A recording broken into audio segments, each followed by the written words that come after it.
এখন বানাবো ঝিঙে আলু পোস্ত। কড়াই তেল দিয়ে দিয়েছি,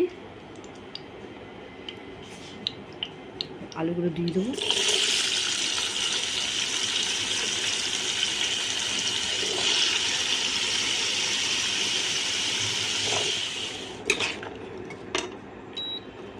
আলুগুলো নুন হলুদ দিয়ে ভাজবো। নুন দিলাম, হলুদ, একটু ভাজা হোক আলুগুলো। পোস্ত কাঁচা লঙ্কাটা বেটে নেব।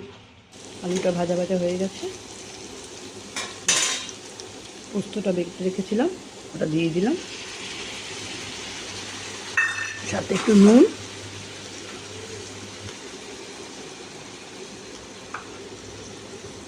হলুদ গুঁড়ো আর কটা চেরা কাঁচা লঙ্কা দিলে। পোস্ত তো কাঁচা লঙ্কা বেটেছি, তারপরে এটুকু দিলাম।